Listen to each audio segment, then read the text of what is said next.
We need to discuss from the previous episode when I jokingly said I didn't know 16 tons. Right, okay. And I said I don't know music. I have been doing this for like 4 years. Yeah. With quite mainstream things. And I thought this was this adorable bit that you and I were in on together. And then you sent me an email going, I can't believe you've never heard of this. Like, you referenced the Beatles the other day, and I was like, what's that? Or something along those lines, one of their songs. For the last 4 or 5 years, do you think that, like, if you shake me hard enough, you'll just hear loose pennies rattling around in my skull, or...? Maybe the music bit with the brain.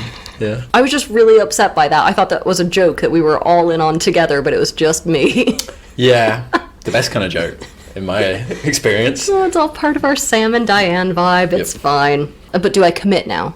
Do I double down? Trust your heart.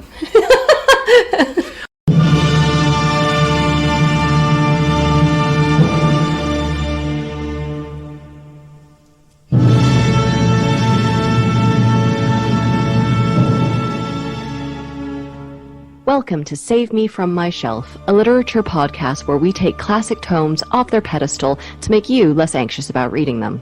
Our jokes come from a place of love and for a specific teaching purpose. However, if you think that making fun of great literature, and maybe some mild swearing, is offensive, this might not be the podcast for you. Hello, you are listening to Save Me From My Shelf. Bob's your uncle over here is Daniel. What do Americans say when a positive result is affected from a series of clear but seemingly serendipitous processes? That's what Bob's your uncle means, isn't it? Bob's your uncle. Bob's your uncle. Daniel came up with a American cognate. Look at his split. It's Abby. So Daniel, we're still working through our backlog of letters that people have written in. Would you like to read some of them, please, and thank you? Yes, I would. Please and thank you. I'm glad that's finally taken off. Bit of politesse. This is from Molly. I graduated with an undergrad in English Lit. I'm sorry to hear that. And I'm absolutely in love with your podcast. I especially love when you have episodes over Victorian literature. That was my focus in college. Ooh, come study with us, Molly. Come do a PhD with me, Molly. In particular, your episode on Silas Marner killed me. Brackets. F*** George Eliot and her pastoral pick-me-girl energy. That tickled me. Yeah. I just wanted to offer a friendly hello and encouragement to keep doing what y'all do best. I think a fun one-off episode idea would be y'all covering some canonical folklore. I like the sound of that. I guess that means Grimm's fairy tales, sort of shrug emoji. But also maybe y'all could cover The Hobbit because it's a warm, fuzzy classic for the holiday. Which holiday was that? This was at Christmas time. Okay, cool. Regardless, big fan, big love, happy holidays. Well, I love the idea of the folklore. Yeah, I like folk tales. I think it'd be a really fun episode to do at some point. Maybe Vladimir Prop. Let's cut out the middleman and just do Vladimir Prop. we could even mix in some Angela Carter or something with it. And then what was the other one? The Hobbit? Yes, The Hobbit, yeah. What do you think about that? J.R.R. joking. Yeah. Just, I can't imagine. Hobbit. Really? But you and I had discussed before doing Lord of the Rings, and you put your foot down very firmly. Because that's shit, isn't it? Disagree. But yeah, The Hobbit, maybe. You like Lord of the Rings, do you? Do you know how many times I've read Lord of the Rings, at least in high school? Once. We'll go with that, because any more than that would make me sound like a nerd. Yeah. We got another letter. This one is from a mostly queer listener. Hello! I'm a queer woman, and I want to let Abby know that I consider her a solid queer icon for her many queer readings throughout the podcast, so you may remember that was Abby's aspiration. That was my New Year's resolution, was to become a queer icon. Yeah. It's like the Wizard of Oz, though. You were all along. And speaking of which, she truly is the Judy, the Liza, and the Dolly of her generation. I'm not gonna lie, I got little thrills up and down my spine when I read that. Yeah. But, listener, you gotta put your money where your mouth is. You gotta dress up as me for Halloween. Because otherwise, these are just hollow words. If this is what you believe in your heart of hearts, I need to see evidence of it. However, I should probably caveat this with a note about my credibility, given that I question my sexuality every time Daniel sternly commands us to rate and review an episode. Yes, Daddy. But mostly queer listener, did you rate, review, and subscribe? Is that you trying to be sexy? Yeah. Because if you didn't do it, it didn't work, did it? Yeah. Yeah, what are all these thrills worth to you? And also, frankly, if you're getting little thrills, I think you need to start paying us like $6 a go, because this is turning into sex work. Ooh, yeah. I just like that Saving from Myself is turning into a sort of gay conversion course. We do so many queer readings as to render it meaningless, and then I am the kicker. I come in at the end, assert the heteronormativity. Okay. And then we have one final message, and I never do this. I only ever respond to messages that we receive through the forum on our website or directly to email. But we got one on Instagram. I want to be the meat in an Abby and Daniel sandwich. I hate to disappoint you, but Daniel's a vegetarian. Yeah. And thanks for giving me something to talk to my therapist about this week. Also, just so you guys know, here at Aston University, we have an undergrad English Lit program, and we've just opened up a master's program in English, so please do consider studying with us if you would like Daniel and I to teach you. I also take PhD students in Victorian literature or genre fiction, so that is also an option. Please write in if you are interested in any of that. So, Daniel, what is our text today? It's the 1890s. You know the drill. Steamboats, threshing machines, telegraphy, pneumatic drills. It was a period of drills, wasn't it? Technology is progressing like never before. But is civilization itself therefore progressing as well? Is what we gain in material terms matched by a corresponding decline in our moral, our spiritual character? Look around you. What do you see? Drugs, sexual excess, cynicism, effeminacy, and democracy. They're all rife. In a word, we're veering into decadence. This is the context of today's episode.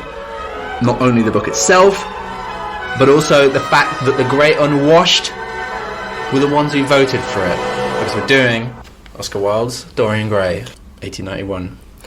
Yeah, this was our audience pick from last season, and, you know, if we do a season 5, we'll probably put up another set of polls on Twitter so you guys can decide which text you would like us to feature in an episode. So it goes without saying, we are about to spoil this book for you. The content, in terms of what we're going to be talking about today, we got a lot of murder by stabbing, there's some suicide by stabbing, there's suicide by poison, there's a lot of misogyny, and there's some anti-Semitism. You forgot one. Did I? Somebody gets shot. Oh, and somebody gets shot. General kind of immiseration. And drug use, let's not forget drug use. Blackmail. Sex work that doesn't seem hugely happy and willing. That well, yeah. Degeneracy. Yeah. Moral laxity, but make it fashion. Some pretty annoying people as well. Would you like to do some background, please, friend? Of course. What was that? I don't know, I quite liked it. Sorry, I guess I'm ready for my exorcism now. Oscar Wilde. He was an Anglo-Irish poet, playwright, critic, and short story writer. Dorian Gray was his only novel. Yeah, he was born in Dublin in 1854 to an upper-middle-class family of intellectuals and Irish nationalists. He studied classics, or greats, as they like to call it, at Trinity College Dublin and then at Oxford.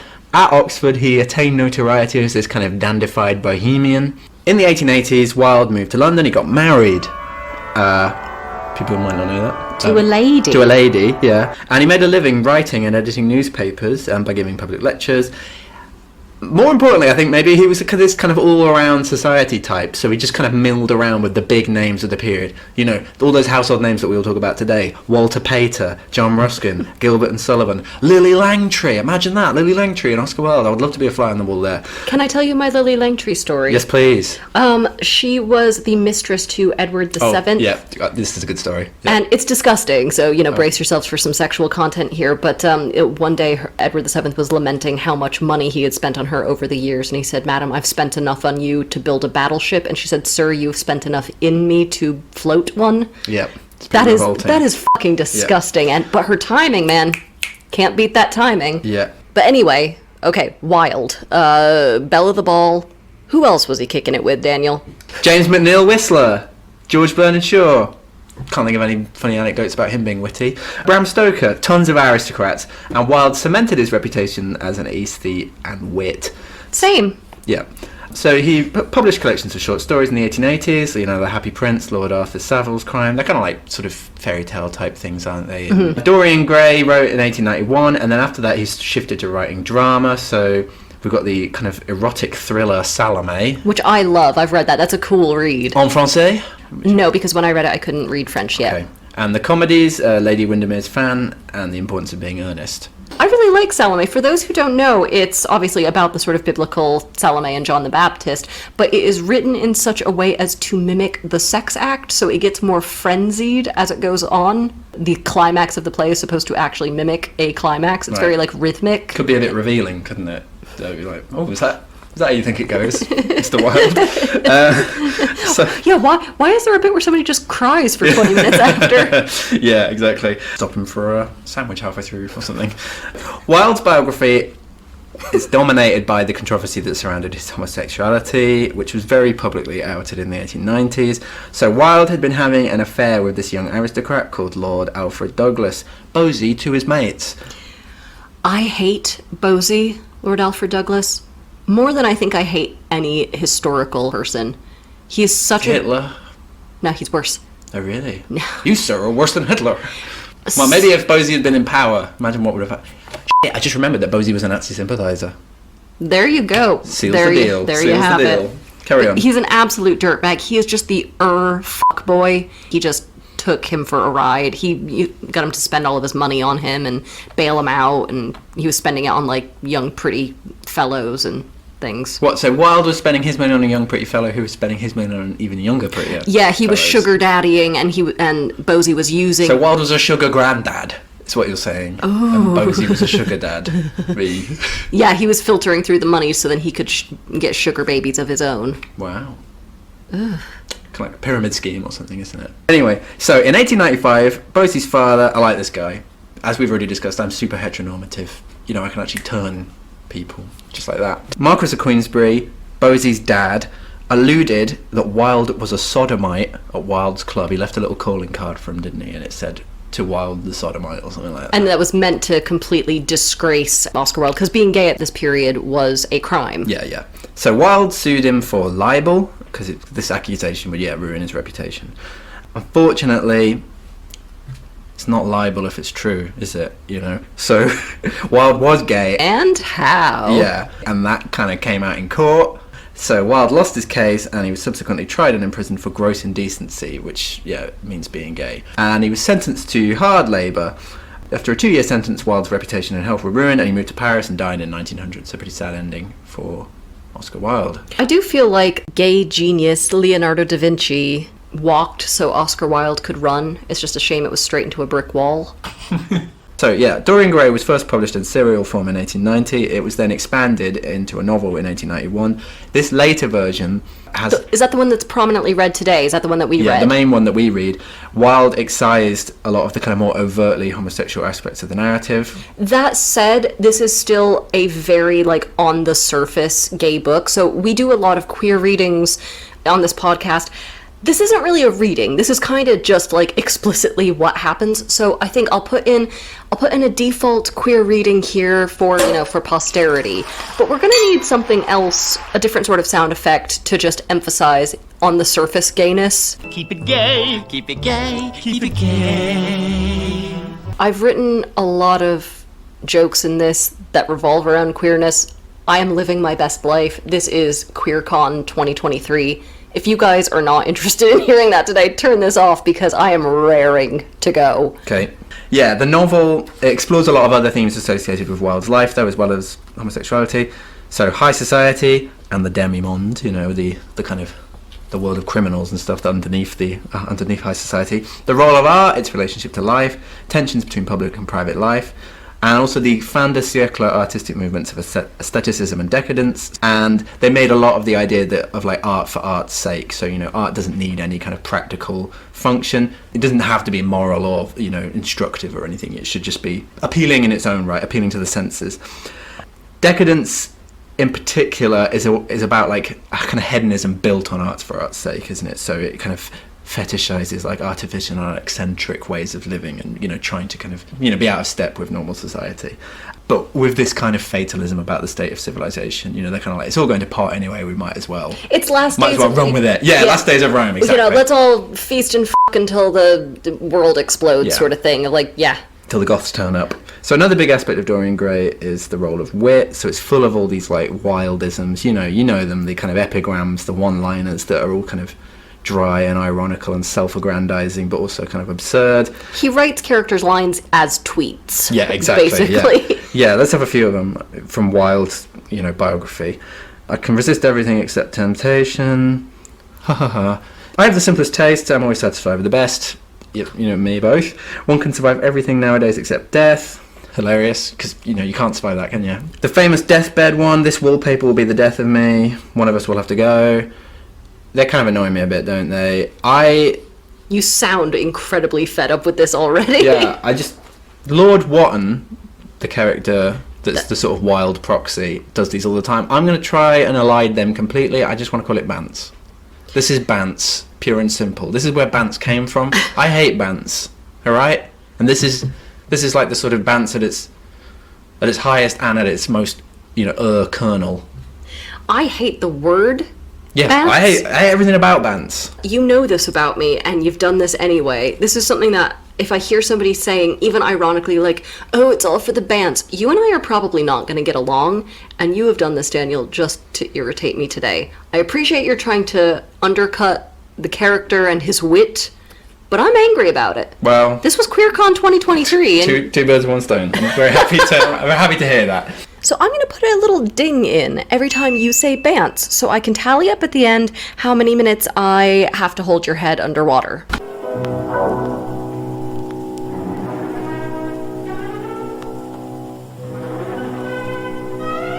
So the picture of Dorian Gray starts with an absolutely fascinating little theoretical essay by Oscar Wilde about what the purpose of art is. And it's just this series of individual statements, so there is no such thing as a moral or an immoral book. Books are well written or badly written, that is all. And we can forgive a man for making a useful thing as long as he does not admire it. The only excuse for making a useless thing is that one admires it intensely. The little essay ends on, all art is quite useless. And this essay should be pretentious, but it's just funny enough to be really, really charming. I think he says some serious things in it as well, though. But it is winking and knowing. Oh, yeah. It's like if Friedrich Nietzsche were funny. I mean, I read this and Intentionally. My corset undid itself. I am aroused. Yeah, I think it's really good. This is a philosophical novel as well as a sort of decadent ghost story, isn't it? And I think the philosophical stuff is really good. And all of these themes are going to run through the novel itself. In fact, we open, first scene, on an artist studio, and inside this artist studio is one Lord Henry Wotton. Bantosaurus Rex. There he is. That's my little epithet for him. Sobriquet. Keep going. And he's sort of lounging around. He's loosely smoking a, quote, opium-tainted cigarette. Woo. And all of this is just incredibly sensual in sort of all the literal meanings of the word. You know, all of the senses are being savored. He's just laughing it up. The sense that can perceive cushions. The sense that can perceive flowers. The sense that can look at the shadows of birds. Yeah, you're right. It very is, yeah. He's sort of the epitome of decadence. He's a dark chocolate ganache in exquisite tailoring. And yeah, he sort of talks like a Twitter account. He talks like, you know, drill if drill were fabulous. Just every sentence out of this guy's mouth, to the point that it gets to be quite irritating after a while, is this sort of perfectly curated, witty, and often quite cruel little observations. So yeah, you had called him Bantosaurus Rex here. The prefab I had is, this book is an embarrassment of bitches. Very good. So this art studio is that of the painter Basil Hallward. Who's sort of friends, kinda. Yeah. They're not good friends. They're the sort of level of friends that would, like, invite each other to play Bejeweled Blitz on Facebook, but friends nonetheless. Basil's painting what Lord Henry thinks is his best ever work, but Basil doesn't want to exhibit it, and Henry's like, why not, dummy? and Basil's like, well, I've put too much of myself into it. Lord Henry's like, well, wait a minute, this is of some young hottie. I wrote some young thoughty. Yes, yeah. He's an Adonis, this guy is. He looks as if he was made out of ivory and rose leaves. Ooh. Yeah, you know what would look like. In my film version, this is where a string quartet starts playing What a Man, What a Man, What a Mighty, Mighty Good Man. Yeah, very classy, very Classy piece. Yeah, high decadence there, I think. Yeah, this man is Dorian Gray, a young man that Basil states he was hoping he could keep away from Lord Henry's cynical influence. So Basil says, quote, "When I like people immensely, I never tell their names to anyone. It's like surrendering a part of them." And Lord Henry's like, "Buddy, I get it. Secrets make everything sexier. I'm married and I never even see my wife. It really keeps the spark alive." And I have to tell you, Daniel, I love a chaotic bisexual. Of all my subsets of queers, a glamorous chaotic bisexual is absolutely my top tier liquor of choice every time. Very Dungeons and Dragons. But yeah, what Basil means is not that he's in the painting, but rather that he's afraid that he's shown in it the secret of his own soul. He's like put too much of his own sort of emotions into the painting. So yeah, there's our first sort of coded homosexuality moment that Basil's obviously in love with this guy. Keep it mad, keep it glad, keep it gay. Dorian is so attractive and charming that he can absorb the whole soul of his painter. You know? Yeah, exactly. What is this that's fruity business? That's what we all want, isn't it? To have our soul absorbed. So the long story short is that Basil spotted Dorian at a party and he just fell head over penis in love with him, and he basically, like, he's really intense about Dorian very fast. He starts singing that Something's Coming song from West Side Story, and he's just really convinced that Dorian holds his fate in his hands. They hit it off, and now Basil sketches or paints Dorian every single day, and he can't seem to produce a bad piece of artwork if it's a picture of Dorian. How extraordinary. He and Dorian are best friends, but, this might sound familiar, Dorian doesn't always treat him very well. Little hint that Lord Alfred Douglas, Bosie, might be a stand-in for Dorian here. Quote, "Now and then, however, he, Dorian, is horribly thoughtless, and seems to take a real delight in giving me pain. Then I feel, Harry, that I have given away my whole soul to someone who treats me as if it were a flower to put on his coat, a bit of decoration to charm his vanity, an ornament for a summer day." That's interesting as well, because Wotton is like a Wilde alike, but so is Holwood. It's worth bearing in mind, I think. Henry thinks that this Dorian sounds like an interesting bloke. Basil's like, you know, too bad, I don't want you to meet him. Oh, the butler's here. Oh, Dorian Gray has arrived. Great. You know, there goes that plan. "Did someone order an ill-timed hunk, sir?" That's the end of the first chapter. So Basil's like, "Crap, my new kind of boyfriend, best friend is here. Harry, you're gonna ruin him, you're gonna be a bad influence. I need you to promise before he comes in not to take him away from me. Dorian is the one person who makes my art shine. He's all I have." But it's too late. Harry, His Grace the Archbishop of Banterbury, as Daniel wrote. Look at that eating grin on your face right now. Second to none. He's just such a twat, and he needs to be labelled as a twat. And I think the word banter does that. He's already unbuttoning his trousers and lining up some coke on a mirror. He is ready to go. Yes, he was certainly wonderfully handsome, with his finely curved scarlet lips, his frank blue eyes, his crisp golden hair. There was something in his face that made one trust him at once. All the candour of youth was there, as well as all youth's passionate purity. One felt that he had kept himself unspotted from the world. No wonder Basil Hallward worshipped him. There we go. Audiobook. I can do audiobooks. people are interested. I think I need a cough mint now or something, yeah. I was going to say, our fan who likes your... Yeah, she's not going to be knowing what's going on now, yeah. Enjoy heterosexuality. So Dorian comes in, and it becomes clear almost immediately that the real chemistry is now between Dorian and Lord Harry. And Basil starts painting Dorian like he does every day while Lord Harry and Dorian chat, and Basil gets pretty sulky about all of this. Basil knows that once the two of them start hanging out, it's going to be a real race to the bottom. And the prefab I have here is, Basil thinks, I wish there were a race to my bottom. Very good. While Basil paints, Dorian and Henry talk... What? It's a funny joke, isn't it? What? It just hit. I just got it. The bottom one. No, it is a funny joke. Yeah, I'm just laughing about it. What's happening? I just genuinely thought it was funny.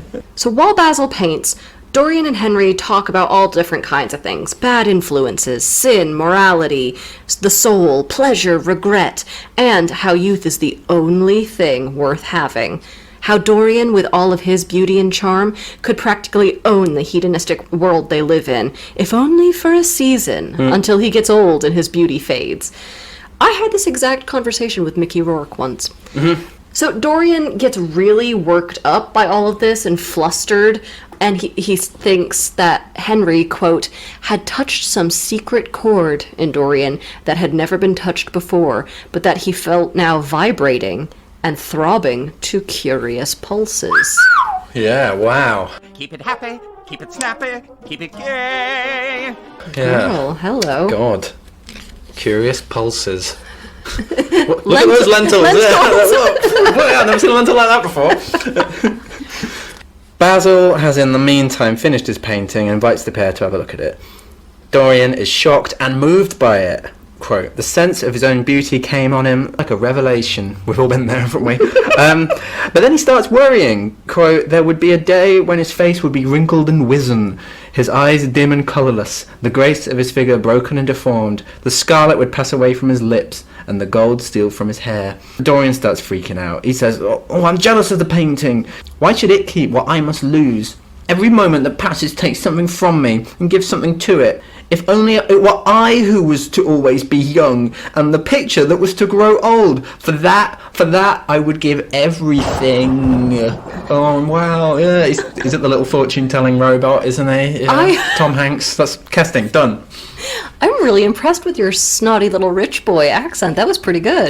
That's just me. That's how you talk. That's my natural I've acting. always said when you were a little boy with your big giant lolly and your hoop and your stick. Oh, please, please. I know there's a photograph out there of you in a little sailor hat.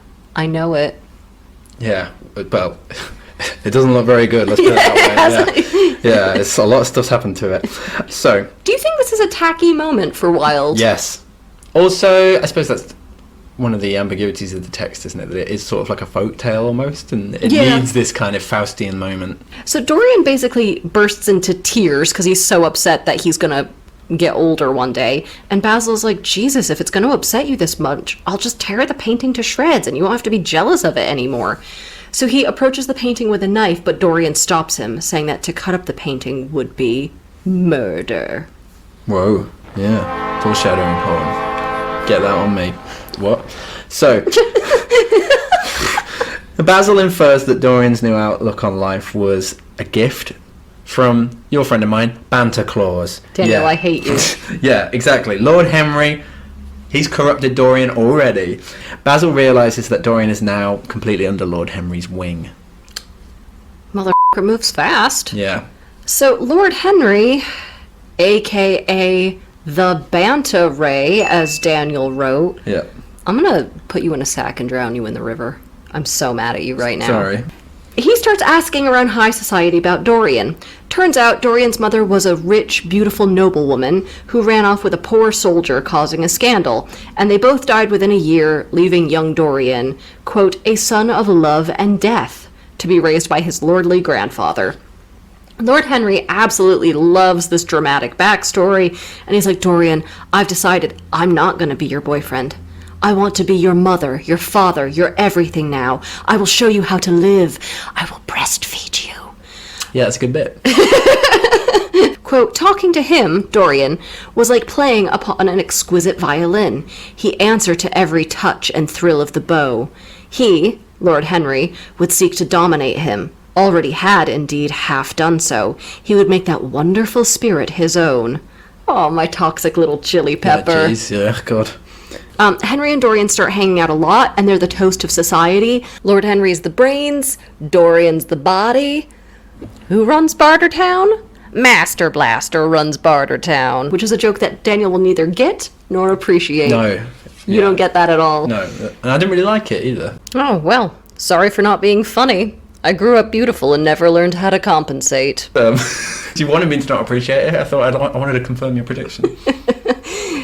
Only a month after they've met, Dorian is already spouting little sayings like Lord Henry. Ugh. Or, as Daniel calls him, the Elebant man. Yeah, I just like to think there's this ridiculous bit, isn't there, where Lord Henry, like the Elephant Man, they pull off the sheet, everybody's astounded by him, because we get this absurdly silly passage describing his banter.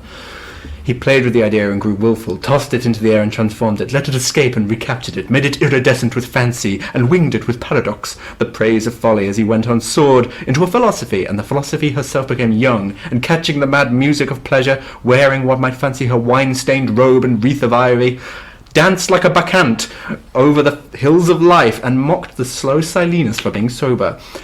Blah, blah, blah. It's just crazy. This is such a stupid passage. Their friendship is basically just Lord Henry hitting copy-paste. But today, a month after they've met, Dorian drops a bombshell. He's in love. Lord Henry is worried until Dorian says he's fallen in love with an actress, and Henry's like, oh, we've all been there. Okay, I thought this was something serious. You had me worried. Oh no, says Dorian, I'm very serious about it. Her name is Sybil Vane, and she's a genius. So now Lord Henry starts to get a little bit nervous, especially... Emmanuel Bant. Carry on. I want to ride you out of town Wild West style. Okay, on a rail. Mm-hmm. Yeah. Lord Henry starts to get nervous because he remembers that Dorian's own upper-class mother gave up all high society to run off with a penniless soldier. So he's like, okay, maybe this is something I need to keep an eye on. Dorian, meanwhile, is obsessed with Sybil. He goes to see her in a new Shakespeare play every single night. They're making new ones, are they? Just new productions? New productions. Yeah, sorry. So now we cut to Sybil, who's in the theater, and she's telling her working-class mother that their days of struggle are over. 'Cause, Ma, I landed myself a rich fella, and it's gonna get all kinds of Real Housewives of Whitechapel. Then we find out that Sybil doesn't even know Dorian's name. He's proposed marriage to her after only a month of courtship, and she still only knows him as Prince Charming. So Sybil's brother James comes in, and he's a bit of a sort of rough, loutish sort. He's heading to Australia to make his fortune, and he tells their mother to watch over Sybil. He's heard there's this mysterious, rich stage door Johnny who's, coming backstage every night, and he doesn't want one thing to lead to another. James starts wishing that he wasn't going to Australia after all. Quote, there was jealousy in the lad's heart, a fierce, murderous hatred of the stranger who, as it seemed to him, had come between them, him and Sybil. Yet when her arms were flung round his neck and her fingers strayed through his hair, he softened and kissed her with real affection. There were tears in his eyes as he went downstairs. Incest reading? Hooray! The McBoyle bloodline's been pure and clean for 1,000 years. Yeah, about time. About bloody time. Lord Henry comes to meet Basil to tell him that Dorian is engaged to be married. Basil's like, liar, liar, Bant's on fire. It's not funny when I say it. God damn it, Daniel. Yeah, but Henry swears he's telling the truth. Basil's very upset, heartbroken. So they decide to go to her theatre with Dorian to, have a look at her for themselves. So the three of them all go to the theatre on this sort of unrequited jolly. I once heard a podcast describe a group of gay men as a gaggle of power bottoms. First of all, this is exactly what they are. Oh, the three. The three of them. They go, when they see Sybil perform, Dorian's like, you're going to enjoy this, lads. All of your wrong, fascinating, poisonous, delightful theories, Henry, will be proven wrong. As she comes on stage, they all agree that she's beautiful. However, quote, yet she was curiously listless. She showed no sign of joy when her eyes rested on Romeo. The few words she had to speak were spoke in a thoroughly artificial manner. The staginess of her acting was unbearable and grew worse as she went on. Her gestures became absurdly artificial. She overemphasized everything that she had to say. So, yeah, the audience, they all boo. And Basil tries to be nice. He's all like, oh, well, she moved her arm very well, or I don't know. The Lord with the Bantic disposition is much more dismissive. I mean, Henry's like, she's hot, but she can't act her way out of a paper bag. Let's bounce, boys. And that is just a classic, old-school, bitchy homosexual move. I kinda love it. And so the rule is, when mounting a play, keep it funny, keep it sunny, keep it gay. Those two leave, Basil and Henry, but Dorian decides to stick the performance out. but he's so mortified because he bursts into tears because his heart is breaking. That's the most severe case of getting the ick I have ever heard of. Yeah. When he meets Sybil backstage, she's really pleased about her performance. She's like, I'll never act well again. This is because, this is her theory, she's so in love off stage that she has nothing left to give to the role on stage. I've grown sick of shadows. You are more to me than all art can ever be. Even if I could do it, it would be a profanation for me to play at being in love. You have made me see that. Life is more important than art is her general gist, isn't it? And the strength of her art was at the cost of the weakness in her own life. So now that she's in love, art doesn't matter. And I mean, so she's engaging with Dorian on like a philosophical and artistic level. Alluding to Plato, shadows. I mean, so okay, right, this will go well now that she's explained herself, right? Yeah, sounds like my kind of woman. No! Dorian, he doesn't appreciate that, he dumps her. This is where a string quartet comes in, playing Ariana Grande's Thank You Next. You have killed my love, he says. You used to stir my imagination. Now you don't even stir my curiosity. Jesus Christ. You simply produce no effect. You don't even stir shit. That's what he should have said. But I can be quite cruel. I loved you because you were marvellous. Because you had genius and intellect. Because you realised the dreams of great poets and gave shape and substance to the shadows of art. You've thrown it all away. You are shallow and stupid. What a fool I have been! You are nothing to me now. I will never see you again. I will never think of you. Fucking hell. Yeah, pretty rude. So, Dorian, he gets home, and you know what? What? His portrait, you know it? Yeah? Well, it looks a bit different. It does not. One would say, quote, that there was a touch of cruelty in the mouth. That sounds kind of hot. Yeah, don't really know what that means. Little fang pointing out or something. Have you ever noticed this, that whenever they describe a bad boy, there's always something about him that's cruel? Cruel mouth, cruel eyes. Your eyes are like a war crime. Why is this erotic to me? Yeah, he's a cruel bollock. The other one's quite nice. I'm the new mayor of Bantwich. You're a grown-ass man. Sort of. I'm sorry, I don't mean to park straight up in your ass about all this Bant stuff, but you're killing me. This is over literally here. the first time I've ever used the word banter. So, yeah, Dorian's picture looks different. It looks cruel. Something funny about the bollock. I don't know. So Dorian starts to wonder if his wish has come true and that his treatment of Sybil Vane has left a sort of moral blemish on the painting. He decides to cover the painting up. And we get this bit that, you know, he starts to wonder, like, had he been cruel? You know, he sees this cruelty in the painting and he's like, does that mean that I was cruel? And I like that the painting becomes a sort of barometer for how he can conceive of his own morality. Because obviously we don't really have that, do we? That idea of an external thing that measures how good or bad we are. We can, because he's rationalizing his behavior, and then now he's forced to confront, like, oh, that's a real external marker of what I've done. Yeah. So he wonders for a hot second if he'd been mean, and then we get this, quote, but he had suffered also. During the 3 terrible hours that the play had lasted, That is long.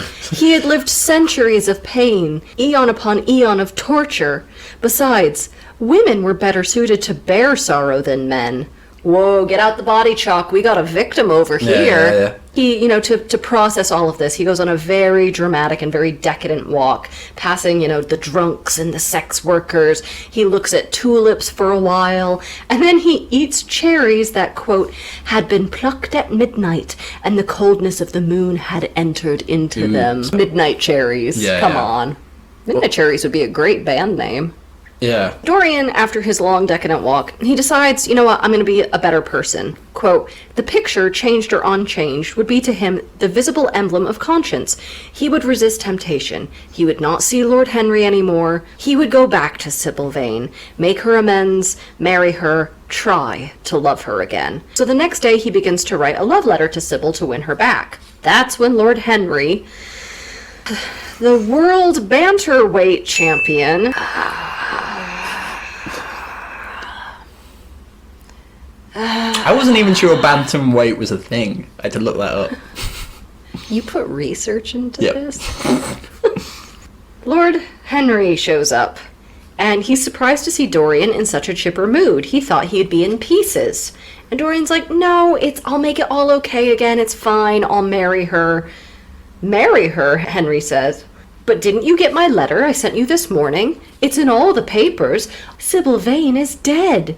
Last night at the theater after you left, she drank prussic acid and died. It's always prussic acid, isn't it? That is I will admit, she is not messing around. I respect that. Hanoverian acid. Yeah, maybe. Saxon acid. Yeah. It's just attention seeking, isn't it? Prussic acid. That's not a cry for help. That's sorting it out. Yeah, that means business. Dorian is momentarily shocked, but he recovers pretty nicely. How weird it is that I was writing a love letter to a dead girl. Yes, I murdered her as surely as if I had cut her throat, but the sun still shines, the roses still bloom. Tonight we'll go to the opera and have a nice dinner. Huh. Crazy old world. One thing we haven't talked about is Dorian becoming obsessed with his own portrait even more, to a kind of weird kinky level. He reveals that he once kissed his own painting on the mouth. Oh. Queer reading, hooray! Yeah. Onanistic reading. Hooray. I'm not finding a sound effect. Who cut a hole in this painting? Yeah. Oh, Daniel! I'm so sorry. I didn't expect you to surpass me so soon. I'm like Dorian, aren't I? And you're what? And even you're freaked by the depths of depravity to which I go. So, Basil comes by the next day to commit... Sorry, I'm just so proud of you, you sick little Basil comes by the next day to commiserate after hearing about Sybil's death. And he's like, oh, I'm so sorry, Dorian. Oh, do you know how our poor mother's doing? And we get this funny bit where Dorian's like, my dear Basil, how do I know? Murmured Dorian Gray, sipping some pale yellow wine from a delicate gold-beaded bubble of Venetian glass and looking dreadfully bored. I was at the opera. That's a really stupid line, isn't it? The gold-beaded. Dorian's like, all that Sybil stuff's in the past. Only shallow people require years to get rid of an emotion, he says. A man who's master of himself can end a sorrow as easily as he can invent a pleasure. I don't want to be at the mercy of my emotions. I want to use them, to enjoy them, and to dominate them. So, is this the day drunk talking? Because I'd probably say shit like this too if I had breakfast wine. Basil's not impressed. Also, he's also here for other reasons. He wants to borrow the painting. He's like, well, I'm going to exhibit it after all. Dorian's like, no way, in hell. And playing for time, he's like, well, why did you not want to do so in the first place? Basil was initially reluctant to say why he didn't want to exhibit it, but then Dorian cajoles him, and Basil effectively confesses that he was in love with Dorian, and that he was worried that that would be apparent in the painting, thereby revealing his secret.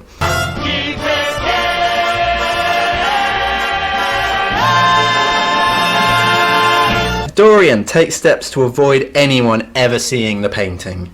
So he takes it up to the old sort of attic schoolroom of his youth that was locked shut for many years, and it seemed like it's almost like a sort of site of trauma, isn't it? He talks about his horrible granddad making him have tuition up there. I don't know. Yeah, but and also, I mean, it's a little heavy-handed in like, oh, the site of youth that we can lock away and keep safe forever. Of course, yeah. Dorian's pal, the Bantam fish, doesn't even work, does it? Has sent him a book. Quote, bound in yellow paper, the cover slightly torn and edges soiled. A dirty book. Do not shine a black light on this book. I think we're meant to think it's Joris Carl Huysmans' 1884 Decadent Bible, à rebours. Oscar Wilde has a little go himself at doing the save me from myself treatment, doesn't he? Let's see how he does. Is it going to be as funny as us, do you think? Well, can Oscar Wilde live up to these gold standards? Well, exactly, yeah. Quote, it was a novel without a plot and with only one character, being indeed simply a psychological study of a certain young Parisian who spent his life trying to realise in the 19th century all the passions and modes of thought that belong to every century except his own, and to sum up, as it were, in himself the various moods through which the world spirit had never passed. The style it was written in was a curious jewelled style, vivid and obscure at once, full of argot and archaisms, of technical expressions and elaborate paraphrases that characterises the work of some of the finest artists of the French school of the Symboliste. So, there were in it metaphors as monstrous as orchids and as subtle in colour. The life of the senses was described in terms of mystical philosophy. One hardly knew at times whether one was reading the spiritual ecstasies of some medieval saint Decadent or the morbid confessions of a modern sinner. It was a poisonous book. The heavy odour of incense seemed to cling about its pages and to trouble the brain. The mere cadence of the sentences, the subtle monotony of their music, so full as it was of complex refrains and movements elaborately repeated, produced in the mind of the lad, as he passed from chapter to chapter, a form of reverie, a malady of dreaming that made him unconscious of the falling day and creeping shadows. It's a good passage, but yeah, don't quit your day job, I would say, Mr. Wilde. Also, I can summarize it faster. It's about the dandiest fop to ever nance his way down the pike. End of. He kills a turtle. So yeah, the point is, this book, Au revoir, sort of started off a lot of this decadent movement, or maybe it epitomized it. They were really obsessed with this book. I think it's a funny book. It's kind of a pathetic book. It feels like a satire of decadence, I think a lot of people think. It feels like Oscar Wilde came first, and then Au revoir came to spoof it rather than the other way around. Yeah. But it's worth reading if you guys are in for a laugh. It's only a short little thing. But yeah, it became synonymous with like, ooh, this French literature that's going to corrupt people. Yeah. Quote, "For years Dorian Gray could not free himself from the influence of this book. He procured from Paris no less than 9 large paper copies of the first edition, and had them bound in different colors so that they might suit his various moods. What a dick. And the changing fancies of nature over which he seemed at times to have entirely lost control." It's not a dick thing. I did that with the Da Vinci Code. So years pass, and Dorian has gotten something of a whispered reputation. Every now and then, rumors run through London. Hey, you heard of Dorian Gray? What? I mean, like that. So yeah, rumors run through London society about all the sordid shit that Dorian gets up to. His freak levels are off the charts. What's he getting up to? Is he doing drugs? Is he gambling? Is he swinging naked from chandeliers like he's a human Serrano ham? I don't know. Your guess is as good as mine. Wilde doesn't really go into it. But it ain't good. The implication is that Dorian is clapping them cheeks all over town. You look very confused. Do you know what that means, clapping them cheeks? Tell me. Folks, you are listening to Save Me From My Shelf with Abby Boucher and a heterosexual. So those are the rumors about Dorian. But no one can believe it. The lad's face is beautiful enough to be an ad for premium liquor. He hasn't aged a day. If he were truly living the debauched lifestyle, he'd surely show some physical sign of it. Dorian is still weirdly obsessed with his hidden portrait and likes to look at, quote, "the evil and aging face on the canvas, and now at the fair young face that laughed back at him from the polished glass. The very sharpness of the contrast used to quicken his sense of pleasure. He grew more and more enamored of his own beauty, more and more interested in the corruption of his own soul." Look, my dude, we all masturbate to terrible pictures of ourselves and scream our own names at the moment of climax, but you gotta mix it up, my dude. God. That's funny. So Dorian shuts himself away in his opulent house where he can rot. From rotting to rotting. And he goes through his little hobby phases. He gets really into Catholicism for a while, then he gets really into music. He becomes an apprentice jeweler, then he gets really into embroidery and tapestries. Aside from all of his doing his kind of Buster Blue style PhDs, he's making perfume and studying perfume. This is all to sort of distract him from the painting, which otherwise would consume his waking hours. And he can't even bear to leave the house out of fear that someone will break in and discover the painting in his absence. Over time, he begins to weird out even high society, and he can only keep his place in it through his extreme beauty and wealth. On the eve of Dorian's 38th birthday, he runs into Basil after what seems to have been a kind of period of estrangement. So Basil's going that night to Paris to really get to grips with doing art. What a basic bitch. Yeah, of course. And he's like, well, just, before I got on my special midnight train... Not to Georgia. I've never heard of that song. But your face as well, you see, it's hard to get, isn't it? It's hard to get. My petard, it hoisted me. Yeah. He's like, just before I get on the train, I want to have a chat with you, Dorian. Quote, "You should know that the most dreadful things are being said against you in London." Dorian seems unfazed. Basil's like, well, you must care. Every gentleman is interested in his good name. Mind you, I don't believe these rumours at all. At least I can't believe them when I see you. Sin is a thing that writes itself across a man's face. It cannot be concealed. With your pure, bright, innocent face and your marvellous, untroubled youth, I can't believe anything against you. There's a bit of dramatic irony for us. I would be a lot more concerned that my friend wasn't aging than about their reputation. If it's been like almost 20 years and they haven't aged a day, I'd be like, I'm sorry, are you using one of those red LED light therapy masks? Is this some sort of like Peter Pan shit? Are you in the goddamn Matrix? Anyway, Basil is like, you look so good, you can't be evil. Because that's the rule, isn't it? That said, quote, they say you corrupt everyone with whom you become intimate. Yeah, there was a young soldier who committed suicide, a young lord who had to leave England in disgrace, 3 other young hunks that Basil mentions who have all been made the worse for knowing Dorian. But I want a kind of Gilbert and Sullivan patter song with like funny rhyming names. Like, it's a bit like the Don Giovanni song about all of his lovers. And Mambo Number 5. Yes, very similar. Yeah. What's Dorian been up to? To fully know, Basil says, quote, I'd have to see your soul. And obviously you can't do that. It's just a rhetorical flourish, isn't it? Well... Okay, dummy. Let's go take a look at our soul, funny you should say soul that. together, Yeah, shall we? We're going upstairs. You asked for it. We're going to look at my soul. Come on, everybody. Let's all go upstairs.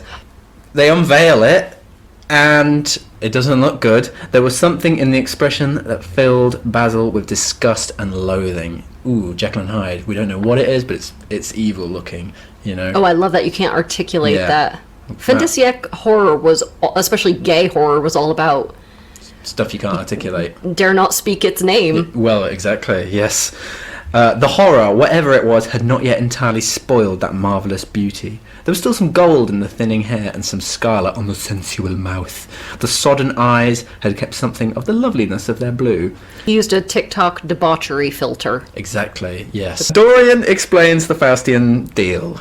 He's like, deal is, I do a bad thing, pay ting, Muggins here, pays the price. Basil's not impressed, he's horrified. He's like, let's all sort this out of a good pray. Come on, everybody, get on your knees. Not like that. Dorian's like, I've got other ideas. And he gets a knife, and then he runs Basil through. You glossed over what happens. He stabs Basil in the neck repeatedly. Well, does it make a difference? I don't know. I don't know, I think running someone through is very Shakespearean. Ha-ha! A hit! A palpable hit! And this is... I think if you die, you die. Okay, come here, I have a fun experiment for us to try together, shall we? So anyway, Basil's dead. So this whole scene is fairly gory. Dorian opens up a window and he feels much better. They should call it Gorian. Is that what you're thinking? Dorian Slay? No, my joke's better, I think. Hey, if there are any people out there in a roller derby and you need us to come up with some names for you, don't contact I us. understand that. 'Cause you know, like roller derby, you have all the like violent, like Helen Killer. I don't really know what a roller derby is. Dorian opens a window and he feels much better. Quite calm, in fact. And he watches a policeman below who's making his late night rounds while Basil's body leaks blood next to him. And I just think this is a hell of a scene. Yeah, This is it's a a good bit. really good scene. And he realizes nobody actually saw Basil come to the house, not even my servants. And Basil was just about to grab a train to Paris to stay for the next several months. No one will know he's missing for more than half a year. As long as I can get rid of the body, we got the perfect crime, baby. It's a good tip, innit? Murder someone just before they gap you. The next day, Dorian summons Alan Campbell, a young chemist with whom he had a nudge, nudge, wink, wink friendship 5 years before. But then something happened and now they're not on speaking terms. Dorian starts to explain, you're never going to believe this, but there's a dead man upstairs and could you help me dissolve the body? And Alan says, fuck you and the horse you rode in on. Sidebar, I hate that expression. Please don't fuck the horse somebody rode in on. Dorian tries to charm him, to guilt him, to trade on their old dead friendship, but nothing works. Except blackmail. I don't know what Dorian has over this guy, but it's clearly something really good, and he's like, do this or I'll tell. Isn't it the nudge, nudge, wink, wink friendship? It might be, but that's going to hurt Dorian as much as this guy, so I don't know if it's that, if it's something else. I truly have no idea. So Alan dissolves the body, and that's the end of Basil, my sweet little buddy. And as a slight throwaway note, later in the novel it's revealed that Alan ends up killing himself So it's over the end of this. Alan too. Yeah, and I just think there's a dude doing something weird and gay with a body in an attic. Are we back in Frankenstein? It's all coming together. That's why people voted for it. They knew this was the culmination point. Yeah, we should name Dorian Frankenfine. sort of gets to a bit of a nervous breakdown, but instead of just feeling his feelings and going to therapy, he instead decides to go out to the wrong side of the tracks and live it up dirtbag style. He's gonna go do some drugs and find a sex worker who will hate him, and the prefab I have here is, if he walked by a line of sex workers, they'd all just start singing Hey Big Bender. English term as well.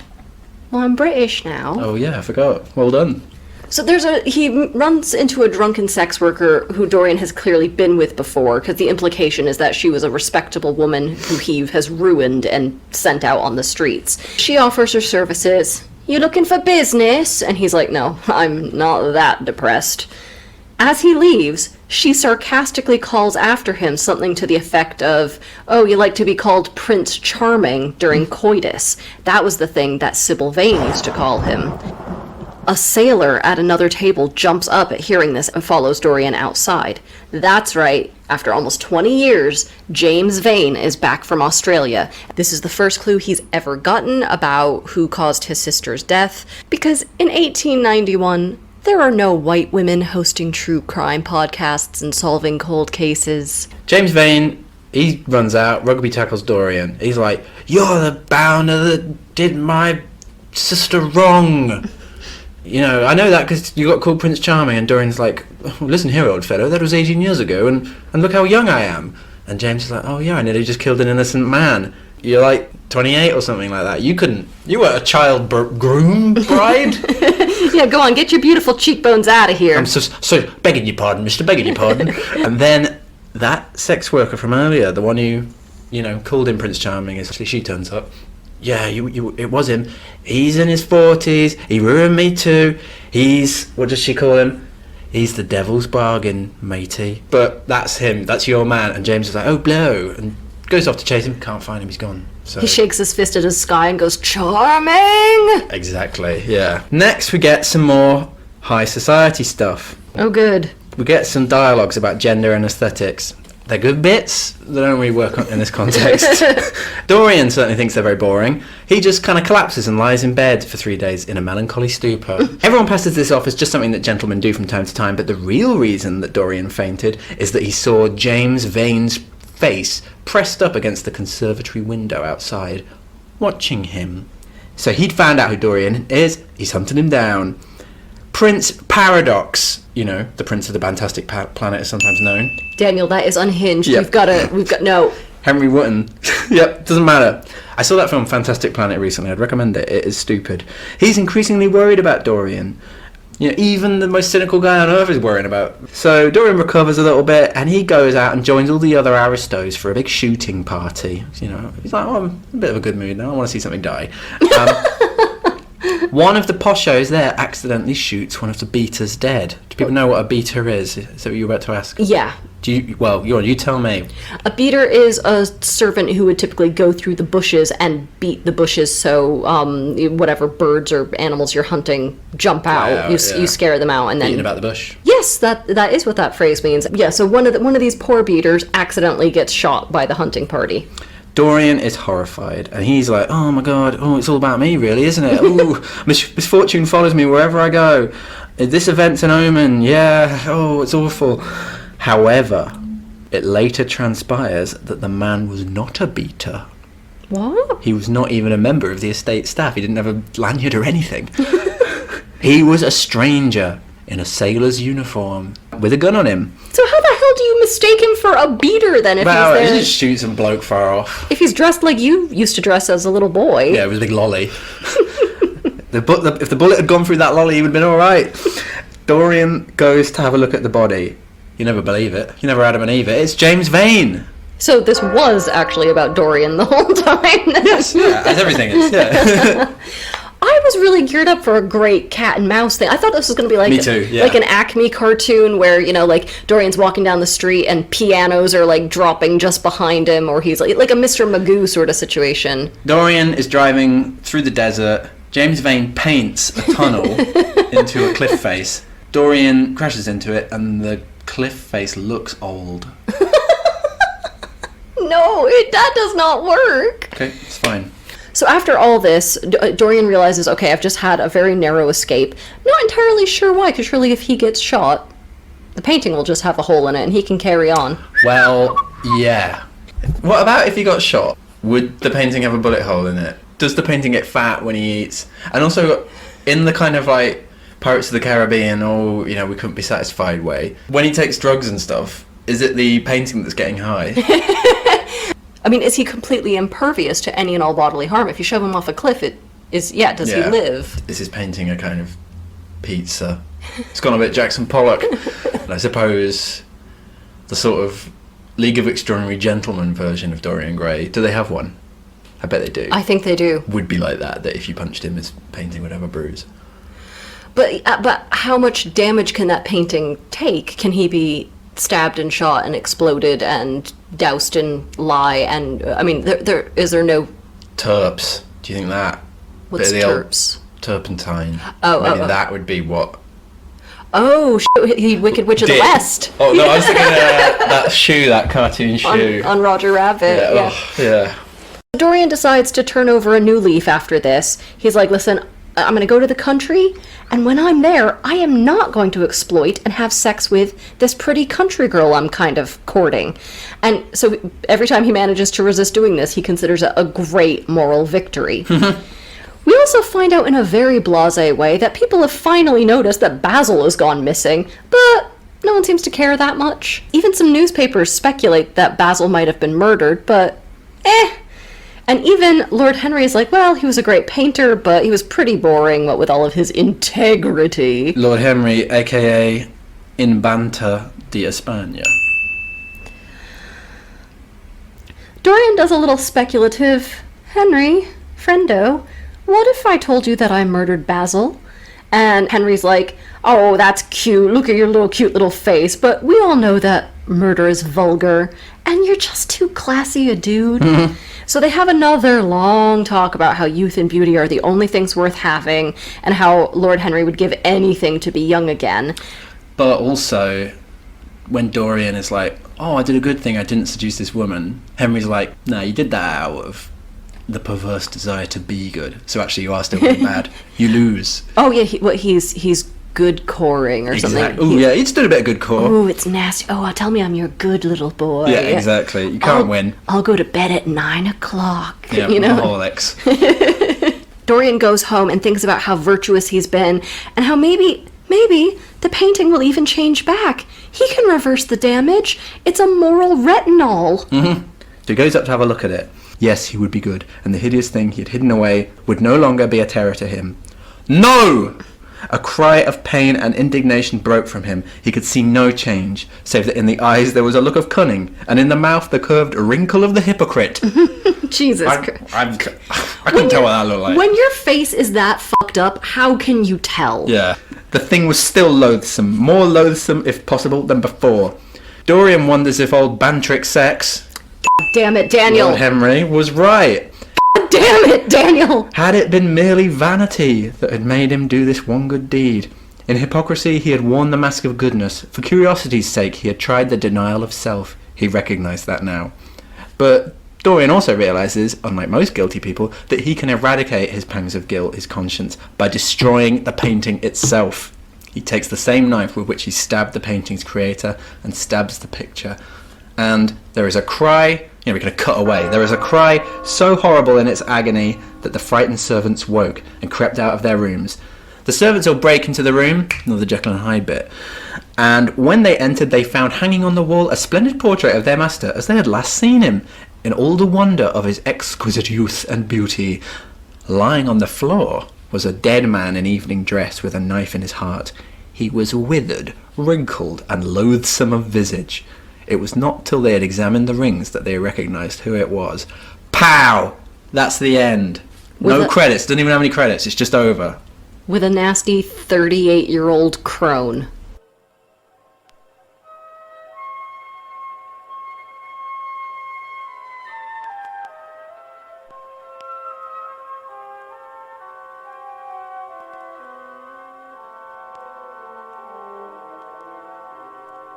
Would you like some casting, please? I would, thank you. I said okay before you even said yes. So a lot of this book is about capturing beauty and understanding beauty and art being beauty, right? And there's only one director who I think could actually do this justice.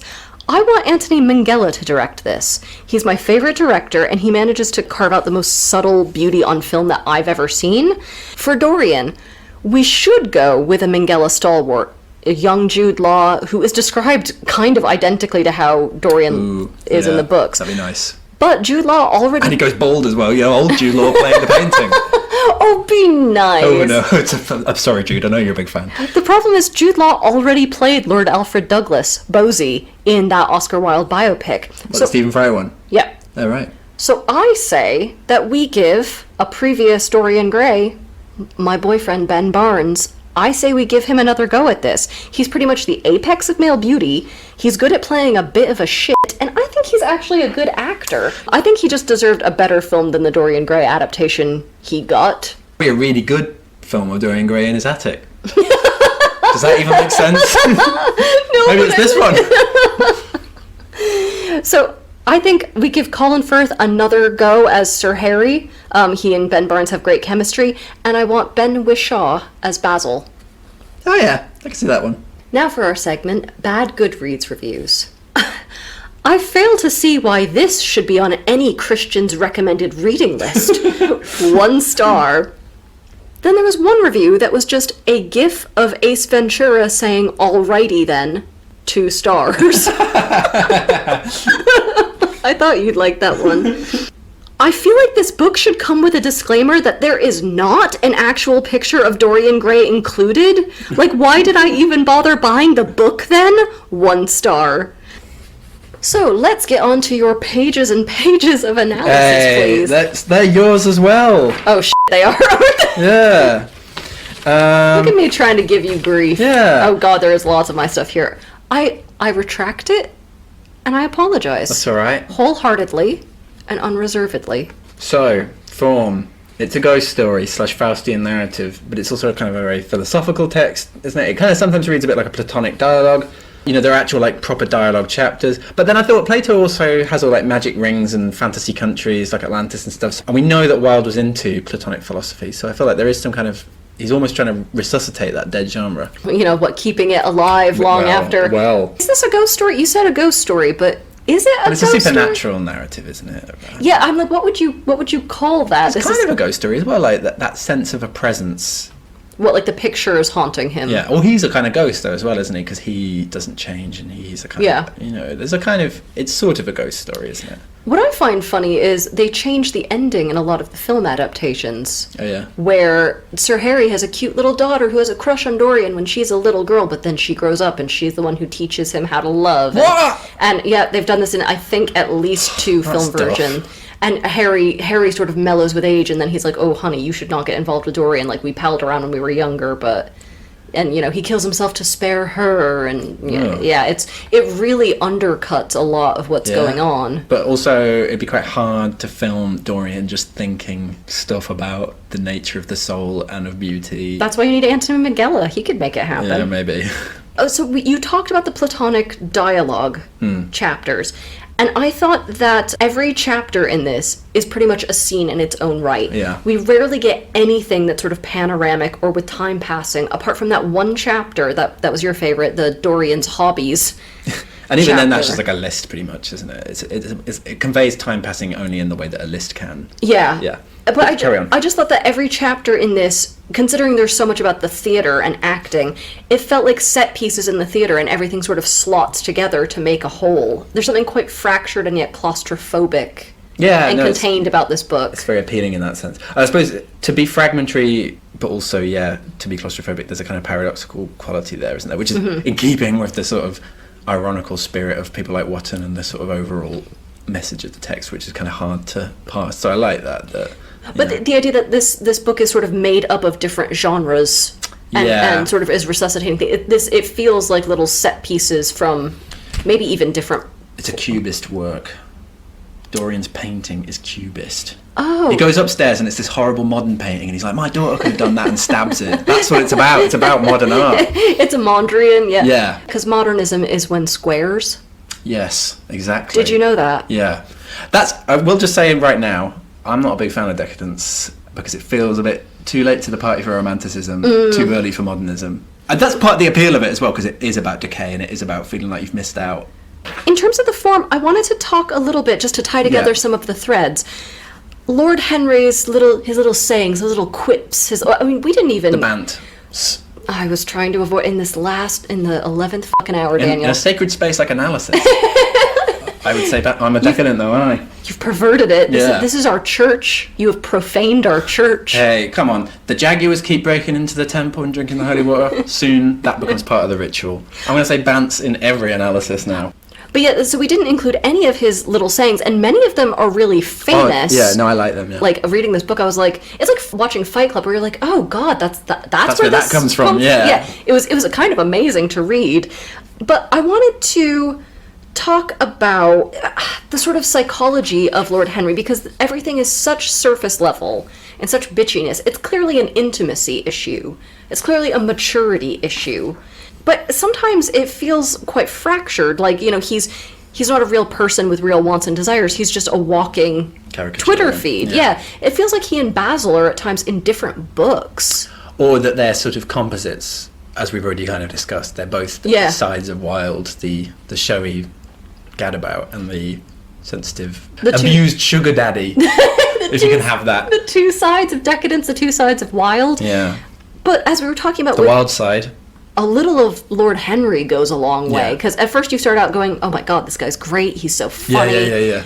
And by like the third or fourth time I'm in the first chapter... I was going to say, by the end of that first chapter, I was like, Jesus. Just could you imagine going out, and he's made his little list, his little talking points of, I'm going to work in tonight, this little joke, like... Shit, you think he prefabs it? I think he might... I think he's like me. I think he's like me. No, I think he's like me. I want listeners to write in and let us know if you think Lord Henry writes down little prefabs in advance, or if this is all off the cuff. But I don't want to be like silly, right? But that's the magic of the book, isn't it? They are pre-written in as much as the book was written. But it's like the idea that, imagine if there was this guy out there. That's, I want Dorian Gray in the League of Extraordinary Gentlemen getting all shot, but he's fine because the painting just gets shot. Lord Henry Wotton, he's so witty. Like, people are falling over. They're so dryly amused. That is the shittest superpower I've ever heard. The power of wit. Could you imagine him in Avengers Endgame or whatever the fuck it's called? With who's the big bad? I don't know. With the purple daddy. I think he's Nero. Yeah, Nero. When Iron Man fights Nero. The problem is they all quip these days anyway, don't they? Oh god, they do. I don't know. I'm sorry. That's the problem. Like, Wotton feels like an anticipation of the quippy hell we live in now, that we're contributing to. We are not of the same ilk. It's a broad church. Oh god, that's the end of this podcast. Pull the plug. So, art, aesthetics, art and life, how do they relate to each other? What's going on? What do you think Wilde thinks? I don't think he wants to settle on it, does he? I think that's why the nature of the painting is left so ambiguous, or the relationship between it and Dorian. There's that bit, I love this bit, when Henry and Dorian are talking about Sybil's death, and Dorian's just like, oh, this is awful. And Henry's like, it so often happens that the real tragedies of life occur in such an artistic manner that they hurt us. They affect us just as vulgarity affects us. So that, like, the constructedness of an artwork is almost a strength. Mm-hmm. The high formality of an artwork is a strength because the chaos of the world is unaesthetic. And I don't know, I kind of can't really think about how to explain that. Mm-hmm. But the sense that art is more real than life in as much as it has a kind of craftedness or a falsity to it, and that life is less real because it's just so chaotic and chock-a-block and ugly. Mm-hmm. Yeah, it's a weird one, because for all that this talks about the connection between art and life, the two artists in this, Basil and Sybil, they're all for their art. They have no lives outside of that, and when Sybil tries to have it all, which she can't sustain even for a day, her world collapses. Yeah, and I mean, in a way, Wilde is predicting his own life, that he uses himself and he uses Bosie for his art to create this great art, but as soon as the personal life starts to surpass his artistic life, both of them go to shit. In fact, but let's talk about the sexuality stuff briefly, because I was just thinking, it's very similar to Jekyll and Hyde, isn't it? Very. And they touch on very similar themes, the idea of having double lives, homosexuality and stuff. But the back door in Jekyll and Hyde, it's very like bodily, isn't it? Jekyll and Hyde. It's about your body physically changing back and forth.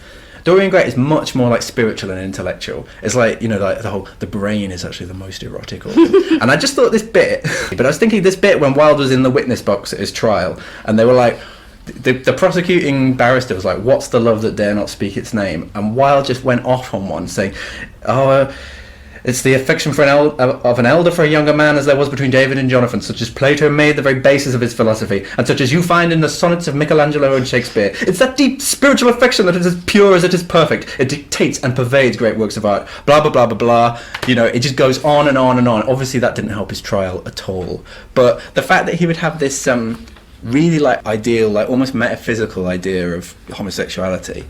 what Bosie and I have, it's the stuff of great art. And exactly. Yeah. It's nothing to do with, you know... You're trying to make it ugly, but it's good. Yeah, it's pure. exactly, yeah. It's that sort of platonic diatomous ladder thing, isn't it? At the bottom, you have sexual desire. At the top, you have kind of pure intellectual desire. But they are continuous, but you have different rungs. Jekyll and Hyde is on the bottom level, and Dorian Gray is on the top level, but they're both the same... I like that he says that, though. Meanwhile, Bosie is probably sitting there, like, in the audience at the trial, ashing a cigarette and, like, hitting on some young hottie. Well, yeah, it's sad, isn't it? I can't believe Wilde would be so crazy as to say, I've got nothing to declare but my gayness, or whatever, you know? Right, shall we go on to some advice? Yes, please. So, we've talked about this a little bit before on this podcast. The author's personal life or opinions don't really matter that much when you're analyzing a book. What matters a lot more is what a text does and how you, the reader, interpret it. However, sometimes looking into an author's background can shed some light on the dynamics you see in the book. So I think it's really interesting that Wilde casts himself as both Lord Henry and as Basil, and then he casts his horrible boyfriend, Lord Alfred Douglas, as Dorian.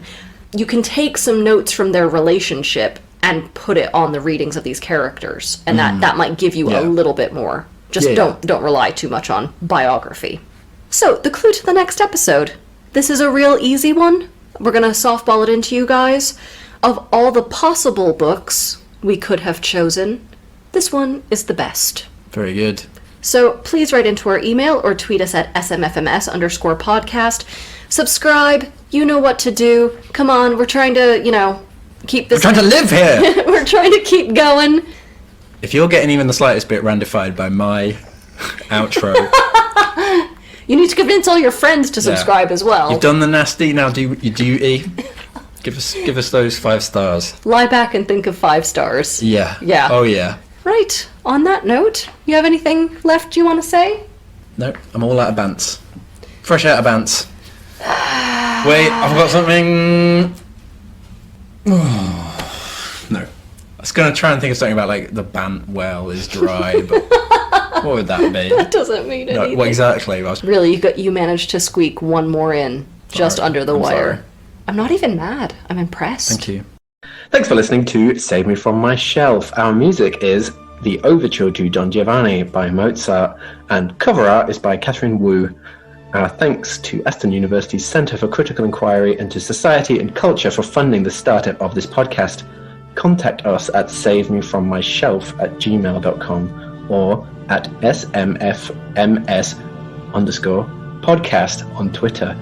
And do not, I'm going to remind you, do not forget to rate, review, and subscribe. Do not forget.